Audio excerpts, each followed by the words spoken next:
El sonido de las balas ya no retumba en el campo de batalla, pero Marcos todavía las escucha cada noche al intentar dormir. Han pasado 3 años desde que regresó del conflicto, pero su mente sigue anclada en las trincheras. Los médicos le llaman trastorno de estrés postraumático, pero él lo conoce como la presencia constante de fantasmas que no encuentran descanso. En la ciudad, cada claxon le recordaba las alarmas, cada discusión callejera le devolvía al fragor del combate.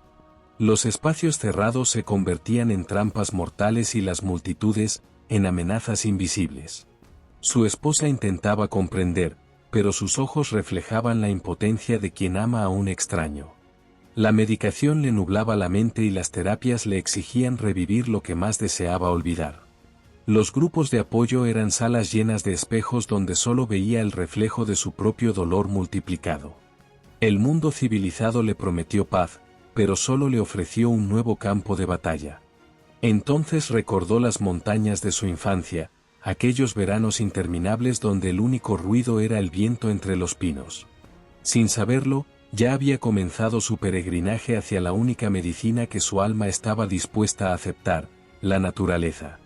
Cuando Marcos cruzó el umbral del bosque, sintió que algo dentro de él comenzaba a destensarse lentamente. El aire olía a tierra húmeda y a hojas secas, un aroma que no activaba ninguna alarma en su cerebro entrenado para la guerra. Por primera vez en años, su respiración encontró un ritmo que no era el de la supervivencia. Las primeras noches fueron difíciles, porque la oscuridad total del monte le devolvía los peores recuerdos. Pero con cada amanecer, descubría que los pájaros cantaban sin anunciar peligro y que el crujir de las ramas solo era el paso de los venados. Lentamente, su cuerpo comenzó a distinguir entre la amenaza real y los ecos de su memoria. Aprendió a encender fuego sin prisa, a buscar agua en los manantiales escondidos y a reconocer las estrellas que guiaban a los antiguos viajeros. Cada pequeña tarea le devolvía un pedazo de control que la guerra le había arrebatado. En la naturaleza no había enemigos acechando, solo desafíos que podía superar con paciencia. Un día, mientras pescaba en un arroyo de aguas cristalinas, se dio cuenta de que no había pensado en la guerra durante varias horas. El descubrimiento le sobresaltó primero, pero luego una sonrisa genuina apareció en su rostro. Los fantasmas seguían ahí, pero habían comenzado a volverse susurros en lugar de gritos. En su 6ª semana en las montañas, Marcos encontró las huellas de otro campamento reciente. Al principio, su entrenamiento militar lo puso en alerta, pero la curiosidad pudo más que el miedo. Siguiendo las marcas en los árboles, llegó hasta un anciano sentado frente a una fogata, con la mirada perdida en el horizonte. El hombre se llamaba Tom y había combatido en una guerra muy anterior, de esas que los libros de historia apenas mencionan. Llevaba 20 años viviendo entre montañas, cambiando de lugar según las estaciones, buscando siempre la soledad que la humanidad le negaba. Su rifle estaba oxidado y colgado de una rama, convertido en adorno inútil. No hablaron de batallas ni de muertos, porque los que han vivido la guerra saben que las palabras nunca alcanzan. Compartieron el fuego y el alimento en silencio, y esa fue la conversación más profunda que Marcos había tenido en años. Comprendió entonces que no estaba solo en este peregrinaje hacia la naturaleza. Tom le enseñó que la montaña no juzga, no pregunta, no exige explicaciones. Antes de despedirse, el viejo soldado le dijo: «El monte no te va a curar, muchacho. Solo te va a recordar quién eras antes de que te rompieran». Esa noche, Marcos lloró por primera vez desde que dejó de ser un niño. Los meses pasaron y el hombre que emergió del bosque para comprar provisiones ya no era el mismo que entró huyendo de sus demonios. Su piel se había curtido con el sol y el viento, pero sus ojos habían recuperado esa luz que la guerra había apagado.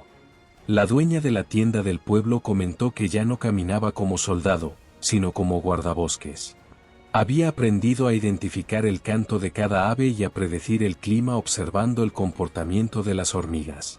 Su cuerpo, antes tenso y alerta constantemente, ahora se movía con la cadencia pausada de quien no espera un ataque inminente. La naturaleza le había devuelto el ritmo natural que la guerra le había robado. Una tarde, encontró a un joven extraviado que se había aventurado demasiado lejos de su campamento. Marcos lo guió de regreso sin asustarlo, usando las mismas habilidades que antes empleaba para rastrear objetivos enemigos. Al despedirse, el muchacho le preguntó si era guardaparques, y él respondió que sí, aunque ninguna autoridad lo había nombrado.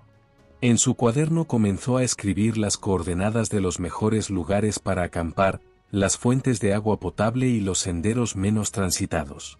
Sin proponérselo, estaba creando una guía para otros como él, para esos soldados que algún día cambiarían sus rifles por la soledad sanadora de las montañas. 3 años después de aquel primer paso en el bosque, Marcos había construido una pequeña cabaña junto a un lago que pocos conocían. No tenía electricidad ni agua corriente, pero poseía algo más valioso, una paz que había creído perdida para siempre. En las paredes colgaban mapas y fotografías de los muchos veteranos que habían pasado por allí.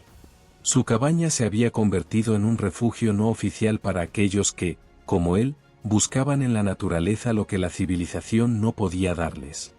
Algunos se quedaban días, otros meses, pero todos partían con algo más que provisiones. Llevaban consigo la certeza de que era posible dejar atrás el campo de batalla sin dejar de ser uno mismo.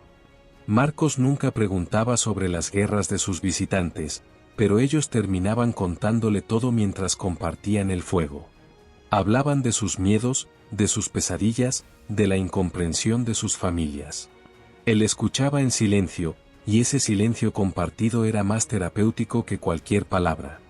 Hoy, cuando los lugareños ven a un hombre con mirada ausente caminando hacia las montañas, saben que probablemente terminará encontrando el camino a la cabaña del lago.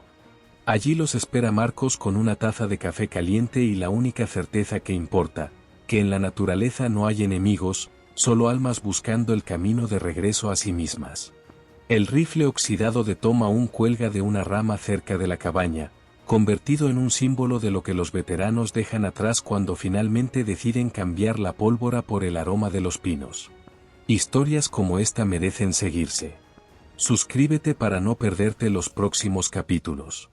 Tu apoyo hace posible que sigamos contando lo que otros callan.